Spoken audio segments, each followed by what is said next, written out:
Let's go here to my man. There he is. Let me think of something good here. I can't think of much. I don't know. You know what it is. He's the ropa to my vieja. All that stuff. What's up, buddy? How are you? Good, Danny you? Segura's here. Let me make a note here before we Yeah. continue. I have to apologize to Dominic Cruz. Dominic Cruz and I spoke yesterday on the phone. Oh, excuse me. We spoke yesterday. I did an interview with him, but we had technical difficulties, and I was not able to use the interview. So that's not his fault. That's mine. So I'm gonna make sure if he doesn't see this, I'm gonna make sure that we tell him in person, or I'll make sure we talk to him. But Dominic, that is my fault. I apologize for that. I apologize for wasting your time. He had really interesting things to say, and I'm sorry I couldn't bring it to the audience. So that one's on me. I owe him a big one, and I intend to make sure I can make it up to him. All right. With that out of the way, sir, how was your weekend, by the way? It was good. Yeah? Full of MMA. Great card. Yeah, you know what? Yeah. I'm not going to say it didn't deliver. Relative to crazy expectations, it fell a little bit short, but Yeah. it was good. Yeah, what I liked about this card is that in many other cards, like the prelims start and you can kind of just wander off a little bit and just have it on and tune out. But in this one, right from the start, it was like, okay, this is an interesting fight. Diego Sanchez, Mickey Gall, sign me up. Zabit, Jeremy Stevens, sign me up. Yeah. Like every single fight, you're like, okay, I gotta tune in and focus on this, Yeah. which is what you want as an MMA fan, right? Yeah, it certainly is. Yeah. All right, let's get this going. All right, so I had a different order here, but I'm going to take it a different route. We're going to start with the Robbie Lawler because I feel like that's probably the Askren Lawler finish, is probably one of the biggest talking points. Yeah, certainly is. And I have a few things to say about that. All right, So all right. let's do that first. Hey guys, Sebastian from Indiana. I really want to talk about the Ben Askren Robbie Lawler fight and the stoppage. It did kind of look like he was out real time, but you could clearly see in footage now that everything is out of Herb lifting his hand and Robbie giving the thumbs up. You can also tell clearly that Ben's forearm isn't under Robbie's neck. That's a blood choke that's going on there. I mean, Robbie clearly gives the thumb up, and you just know that he's trying to push blood back to his brain. That was a blood choke. The arteries were cut off. Can you please talk to us about this and maybe explain to people the difference? And, yeah, man, what do you think about everything that's happening there? Thank you.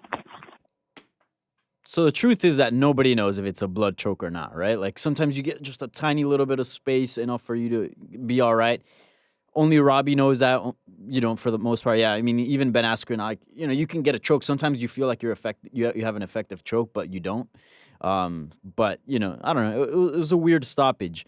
What I would say is, with my years of training jiu-jitsu, the first tournament I ever competed in, I got choked out unconscious. I had like 3 weeks of experience in jiu-jitsu. I had wrestled 2 years prior. So I'm like, yeah, I'm sure I'll be fine. Shot for a double like in the first 15 seconds and then got put to sleep. True story. When I was in the choke was 100% a blood choke, clean. I think I could even breathe. That's how clean it was. And I just started getting tingling sensation on my fingertips and on my feet. And it started escalating to my hands and my arms, and it was kind of just creeping up to my body. And then at one point, I was still conscious, but I tried to tap, but I couldn't even use my hands to tap because they were just not responsive. Mm-hmm. Like it was just my brain that was still on. And then, I got the tunnel vision, went out, and I could hear everything, but I just couldn't see anything. So I was still kind of there, and I woke up and I knew exactly what happened. I knew I was choked out unconscious. But yeah, so with that being said, like, I don't know, the arm goes down, sure, he puts the hands up, but like it could be on that sweet spot where he was still awake and he was still going out. Who knows? But where do you stand on that? Again, I don't know. People are going to say they know. Oh, we know. Nobody really knows. Here's what I think I know. Here's what I believe. Here's what I believe the evidence shows. I think he was quite conscious. I disagree with Ben. I know why Ben believes that. By the way, if you've never seen that video of Ben squeezing not one but two watermelons and popping them against his chest, he is abnormally strong in that position. So he's telling the truth there, and I don't know that he is wrong. But why would you keep the hand over the head of Askren? The reason why Lawler reached for it to begin with is because so you can get it and then pop your own head out by controlling his and then using that as a lever to free yours. Once he goes to bulldog choke, that opportunity is no longer there. Leaving it up there makes no sense. So it had to come down at some point. Going limp can be strategic. I mentioned this before. If someone's put a choke on you, you know this, Danny, and you could tell it's a little bit off, and you can feel them squeezing, what are you going to do? You're just Let going to him burn wait. out. You're going to wait. You're going to wait. And there can be ways to do that. But here's the thing. How unscientific is it to take someone's arm and go, and you're trying to see how it's like it's 30% lifelike. Like no one really knows. It's really a crude test. And poor Herb Dean, at first I thought it was a really bad stoppage, and I still don't think it was a good one. But here is my point about this. You got Askren bulldogging, and this is not like Carlos Newton and Pat Miletich, where he was completely under the chin. He was about to pop Pat Miletich's head off like a champagne cork. You have Lawler looking down. He can't look at the referee. You look at the one I have showed with Big John and Holly. Dude, he can see her entire body and the whole thing, and then she's making these unnatural reactions. You know what I mean? That's a great way to assess what's happening there, and he made a decisive, important call. Herb Dean was not in a position to make a decisive call, but we're asking them to make decisive calls, and then we don't empower them really to fix it with any kind of mechanism if something goes wrong. And so for Bob Bennett to so glibly say, I was so shocked he said that. This is a no-brainer. I was like, dude, this is why fighters are angry all the time, and when they make money, they don't want to fight anymore because they get treated like cattle. They have no rights. They have no way of fighting back. They have no mechanism to protect their interests. And so I was actually sickened by what he had to say. Yeah, and poor Herb Dean, he's been catching a lot of heat, but like, dude, even the commentators, like on the live look, everybody thought he was out. I go, oh, he went out, right? And then when you see the replay, when you see the slow-mo, when you see the different angles, then you go, it was probably a bad call, right? But like at the moment, he looked out, so you can't really blame, Herb Dean. Could he have done some things better? Yes. Could he have maybe taken more time? Yes. But again, you're asking him to make these decisions on what, a second, 2 seconds. Dude, So very, very difficult. every other sport, even soccer now has VAR. Yes. And in football, American football, if the referees or the umpires make a bad call, depending on the circumstance, it gets automatically reviewed. The coach can throw a challenge flag. The AAF now has what they call the sky referee. So, for example, in the NFC Championship game, All right, I'm gonna pull off a Kanye right here. I'm gonna let you finish, but hold on, I'll make it fast. there's a question about that, All right. about instant replay. So I don't know if you want to save your thoughts. I'll just say one thing. It's not about instant replay. In the NFC Championship game, the Saints receiver got hit and there was no flag. In the AAF, this new smaller football league, they have a way to fix that. The point being is this, dude, referees make bad calls. It's inevitable, right? Give them an opportunity to do something about it. And what that is, we can all figure out. But just saying, well, fight's over, fuck it. It's like, this is not how this is supposed to go. Put Herb Dean in the position to make the best choices possible, and they don't do that. Yeah. You want to empower referees, right? You want to give them, options, things that they could use to make their job a lot easier. All right. Well, let's talk about what follows next from that fight. Hey, Luke, it's Michael from New York. So for me, look, I want to talk about Ben Askren and Robbie Lawler, and I completely understand why you think it was an early stoppage. I don't think Robbie was intelligently defending, but that doesn't really have to do with my question. The main reason I'm asking my question is, Dana White was saying how he wants, Robbie Lawler and Ben Askren to run that back. And whether you think it was early or not, I think that is absolutely, completely dumb, and I'll tell you why, and I kind of want to hear your opinion on this as well. Robbie Lawler, is kind of at the end of his career and doesn't really talk shit, right? Ben Askren has 2 or 3 years to be a really good draw. And whether, the result is with question, next time he gets in the cage, he's 1-0 in the UFC, right? And then we're going to move forward. And he showed heart. I want Ben Askren to fight someone that's going to talk shit with him, as well as, continue to move above the ranks because he can be, his social media numbers are great. So what do you think about running that fight back? Because I know you thought the stoppage was early. If you still agree with me that maybe running the fight back might not be the best idea, let me know. Ben Askren, Robbie Lawler too? Well, again, fight night, I thought it was a bad stoppage. Now I think it's a bad stoppage, but one that's the language we use is not right. It was good, it was bad. I think it's a different way we need to frame it. I think we need to frame it as justifiable, understandable. Really, that's a better way to look at it. And then some stoppages will be good and some will be bad. But using that as the sole binary by which to judge, I think is unhelpful. I'm torn, man. If Robbie really wants it, I think it's the right thing to do. But if he's kind of okay with moving on, and I agree with the caller, dude, Ben, everyone talked S on the MMA beat back when it was still me, Ariel, and Chuck and everybody else. And I think it was me and Chuck or me and Ariel, one pair of us were both like, dude, could you imagine Ben Askren, the ultimate heel? Although he turns out to be a hero in the company, but going up against St. Pierre, and everyone was like, this is a ludicrous idea. He has no star potential. I'm like, ooh, that is totally wrong. Dude, look at him now. He is out there rocketing. He is right. If he keeps going, he is going to be a big star in the company. He has to keep winning, of course, blah, blah, blah. If you're asking me, are there more compelling fights for him to make that could make a lot of money and would be amazing fun? Yeah, there are. It's not the Lawler fight. So I don't really know what the right answer is. Same here. And also, I feel like by pitting him, this caller's right, by pitting him up against Lawler, you're not maximizing Ben's star potential or the attributes that Ben brings, which, sure, fight-wise, he's a fantastic wrestler. But outside of it, he's also a fantastic trash talker. And, it's hard for him. I mean, he was picking fights with everybody but Robbie. Like, right, the whole trash talk was about, Kamaru Usman, Colby, everybody else but Robbie. So I'd like to see him put in that kind of situation where, he's able to do that. So moving on wouldn't be bad. I also feel like Robbie Lawler didn't really take an L, although officially on his record, it counts as an L. But, dude, Robbie Lawler looked amazing. He's the best he's ever looked in a bit. So this is why we need some kind of scenario. I was thinking about, like, what could you do? Yeah. How about a scenario where if both competitors agree, you either start in neutral position or you start in some kind of, he could start with a lock around the waist or something. There are ways to figure this out if we take the idea seriously that we have to not allow a questionable call to dictate the outcome. Yeah. Like, why do we have to do that? Again, Herb is being asked to make like the most difficult choice imaginable, and maybe he's not going to get it right. Literally, referees in every sport get it wrong, but most sports find ways to fix that. If you had replayed that or done something else in that fight, again, what that is we can debate, you wouldn't even have to have this question. You could just move on to the next thing. Yeah.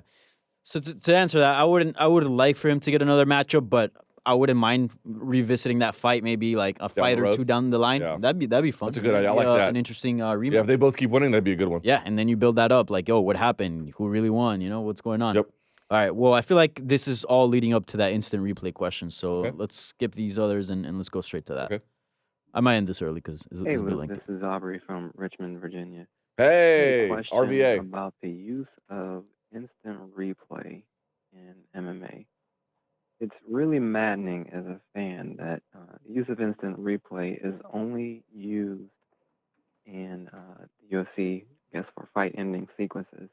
To what extent, I guess I'm curious to know, to what extent can the use of instant replay be used in fight-ending sequences that don't end properly? Case in point, the Robbie Lawler Ben Askren fight on Saturday. At that particular point at which the fight had been stopped, can instant usage have been used to, I guess, more or less judge whether or not Robbie Lawler was actually out or not? And if he was clearly not out, can the fight have been restarted from that point? Okay, I got the answer to this. So appreciate Aubrey from RVA, one of America's truly great cities. So here's what the old regulations say, and most states are like this. Instant replay can be used at the conclusion of a contest or exhibition stopped immediately due to an injury or an unarmed combatant pursuant to NAC 467.718. They have since amended their bylaws, Danny. So here's how it works now. The referee may at any time during a contest or exhibition call a timeout to consult with officials of the commission or to view replay footage. So the issue is not whether he could have viewed the footage, but what the footage empowers him to say. Mm-hmm. I don't think it would ever empower him to either reverse the call or to have it restart in some capacity. Once you use instant replay, the fight is over. Yes. So, yes, he could have used instant replay, I suppose, to get a second look or to, I don't know.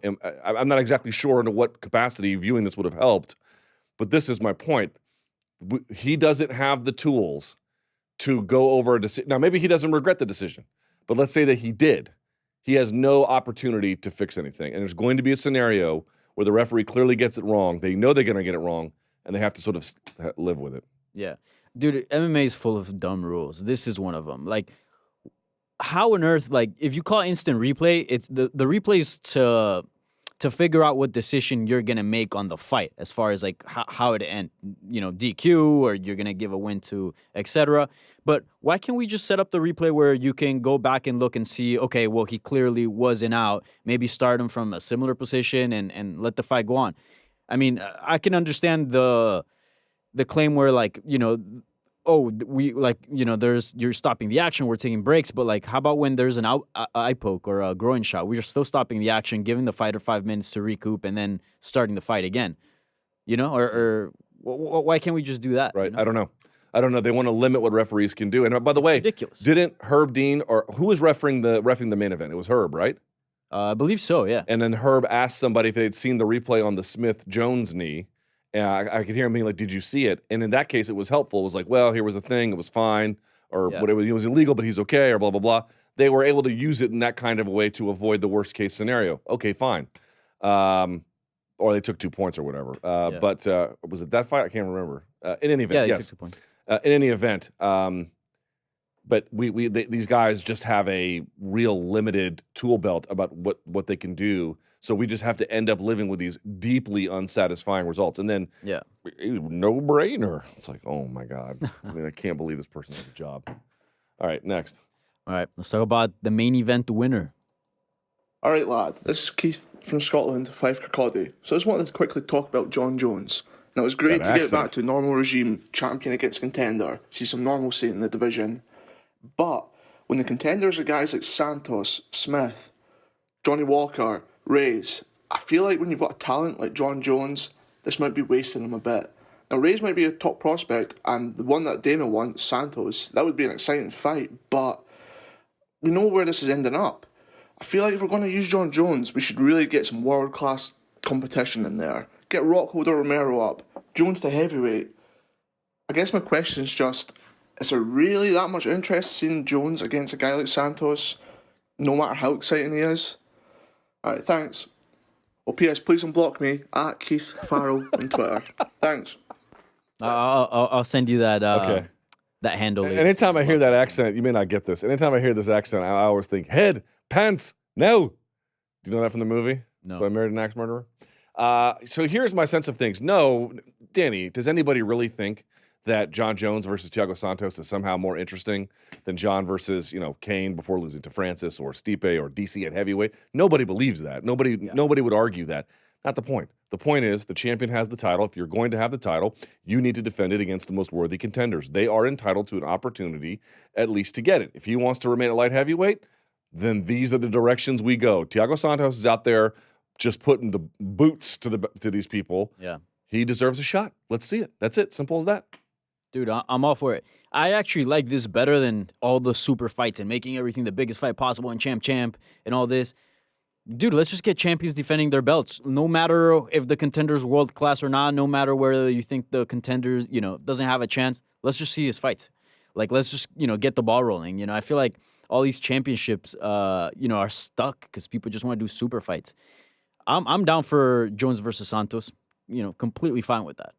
Love it. Again, I don't want to, yes, things. Yeah. I'm not.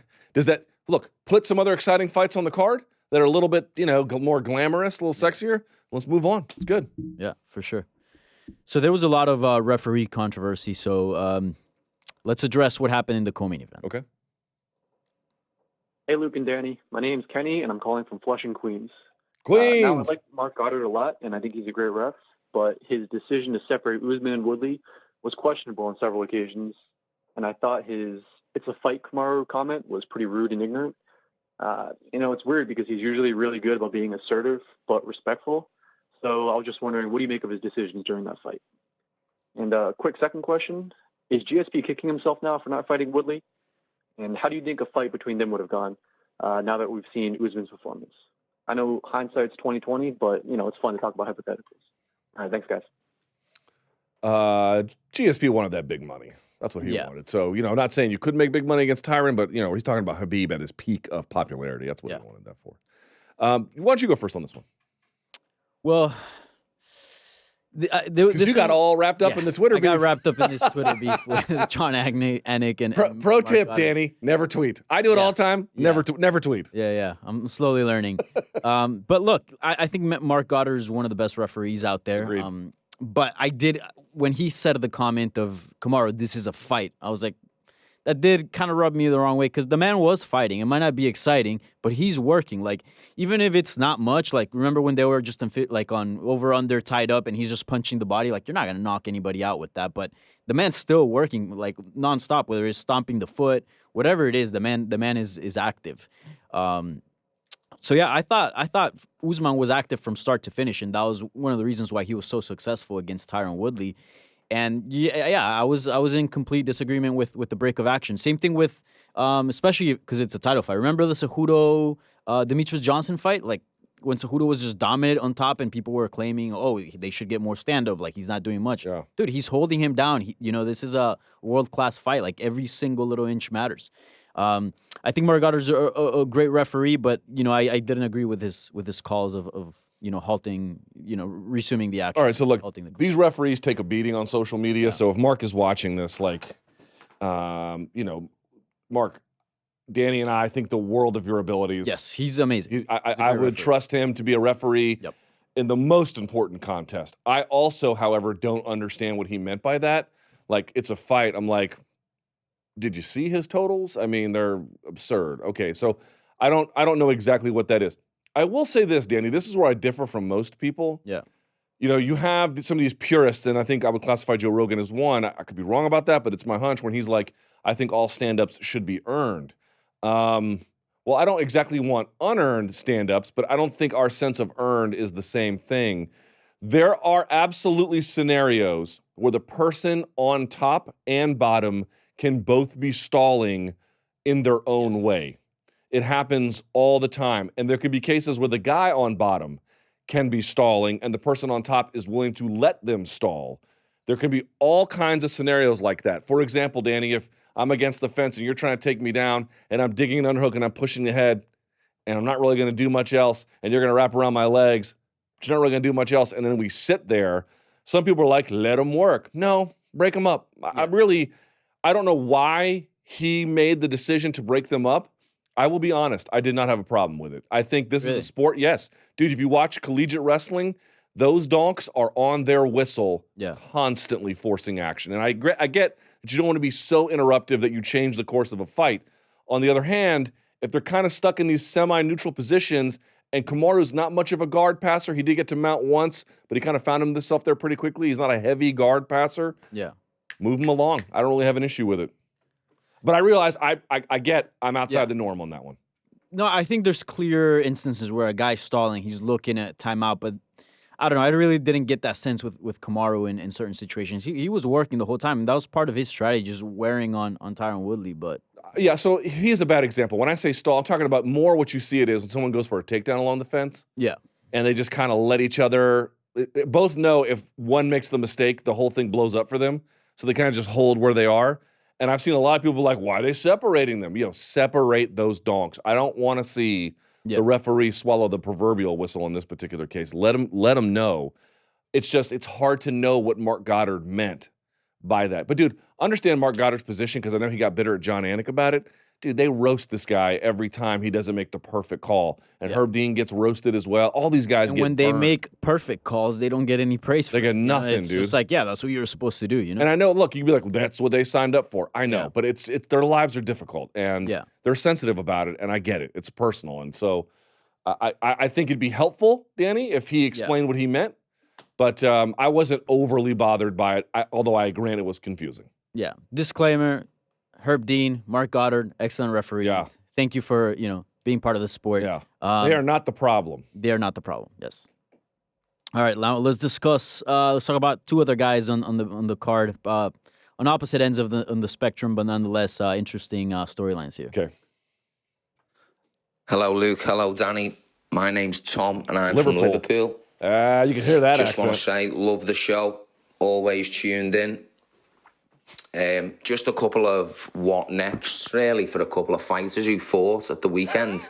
Listen to that accent. Cody Gabrandt, really like him as a fighter. but on the end of 3 brutal knockouts. Where does he go next? And also Johnny Walker.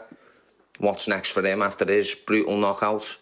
I think personally a fight between him and Thiago Santos would be unbelievable, with the winner getting a title shot. And yeah, just want to say again, love the show. Thanks for taking my question. Bye-bye. What an accent that is. Amazing. I love the Scouser accent, man. It's amazing. I played that question like 4 times. Cool accent. Shouts to Liverpool, man. Yeah. Great place. We need a translator whenever I go, and I speak the King's English. All right. Let's start with Garbrandt. Boy, that was a tough one. Dude. That was a tough one to watch. Yeah. You tackle that one first, because I got my own views on it. So I asked Dominic Cruz about it last night. His point was, and I don't want to speak for him, and I ruined everything, so it's my fault, but his point was like, yeah, that can happen. It can happen where you get hit and you just go on autopilot, which was Garbrandt's explanation, that they had clashed heads and he just went, he raged out.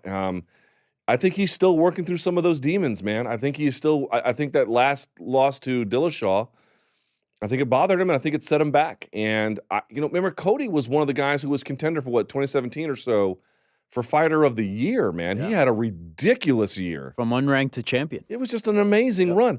I still believe in that guy, but I think he's gotten inside his own head a little bit, and I don't know what the answer was for it. I thought maybe this Munoz fight would get him on the right track. If you told me that Munoz was going to win, dude, it's the UFC, man. You're going to have tough-ass fights in this league. Yeah. Okay. But to lose by knockout in the way that he did, man, that was utterly preventable. He's too talented. Cody Garbrandt is too talented for stuff like this. And so I don't know what to make of it. If he says he just got on autopilot, that's great. But I would like to – he can make better choices. We've seen him make better choices. How is it that the guy that beat Dominic Cruz did this? It doesn't add up. It doesn't add up. Something's wrong, and I would like to see him come out the other side of this better off. What did you think? Yeah, I agree with everyone in the sense of like, yes, he's not fighting up to his potential. We've seen better. I mean, dude, we saw him outpoint one of the smartest fighters to ever compete in the sport in Dominic Cruz. Absolutely. Right? Like, dude, that's super incredible. But then you also see the other side of the spectrum where he's going in there and just brawling, completely careless behavior. Nonetheless, fun to watch, but still not very smart for his career. I do think he's not, fighting up to his potential. However, something I would like to say is that I think he did catch a little bit more heat than he should have. Because I see a lot of people tweeting like, oh my God, like, what is he doing? This is insane. But like at the end of the day, like I was watching that fight, dude, that fight was fun as hell. Like I enjoyed it, and props to Cody for going out there and die by the sword, live by the sword, die by the sword. I disagree. But look, no, because you get fans on that, for example, look at someone like Woodley, who's like the complete opposite, someone who puts maximizing your skills, maximizing your physical abilities, your fight IQ over excitement, right? And look how much hate he catches, right? Like, oh, you never take any risk. Oh, this and that. So what is it? Nonetheless, we came here to watch fights, and that's what we got. We got a sick fight. I do agree he could do better, and I think he can find a better balance between excitement and managing his skills properly, and still somewhat playing it safe, I guess. Mm-hmm. But dude, he put on a fight. That's what we came to see, right? I will grant that the consumers bitching they're being a little bit disingenuous, to your point. On the other hand, what I would say, Danny, is if you're a championship caliber fighter, and he by definition is a championship caliber fighter, having just been a champion, right? You need to be fighting championship level ability, and that's so far below his ability. He is too good. This is not okay for his career. He's too good. He's too smart. He's too talented. And we've seen him do better. And if look, if it's one thing if you're a guy who like you're lucky to be on the pay-per-view, or you're just sort of a guy who's you come and go in the UFC, dude. If you're a championship level fighter, man, this is not okay. Yeah. I'm with you 100%. Like he could do better and he should do better, right? It's also healthier for his career and his health, brain, right? Yeah, his brain. What I do just my whole point is, sure, the comments about him probably fighting smarter, completely fair. But don't roast the man for going out there and fighting. Like he put on a fight. That's what we came to see. Okay. So yeah. So anyways, the second part about that, Johnny Walker gets injured doing the worm, but his tear in the UFC's light heavyweight division has been incredible. I even Just tweeted- putting people out left and right No, in dude. seconds. I even It's insane. I even tweeted. I was like, "All right, this is the fight that I'm looking forward to, Danny," because I'm like, someone is finally going to push this guy, so we have to see him go long. And then he knocks him out in like 30 seconds, and I'm like, Jesus, they can't even get this guy to the second round. Yeah. So here's what he needs. Let's fast forward him to the front of this division because he is out here just crushing these guys. I have a high respect for Misha Serkinov. He's out there breaking jaws with rear naked chokes. Boy, he is talented. He is physical. He's athletic. And he's experienced as well. And Walker just blew past him. The dude is crazy athletic and not afraid to use it. Let's see it against somebody a little bit more advanced in their career. Dude, I'd be down for Santos, number one contender fight. If Uzdemir wins this Yes. week, or either this weekend or the following, whichever one he's on, I forget. I would love to see Uzdemir. Really? Yeah, Dude, Uzdemir versus I Walker. kind of, I know I've always said like, oh, you got to build prospects. You got to give them time to, build up their skills. But Johnny Walker just seems to be in a different track. Like you can't top, 40-second knockouts, right?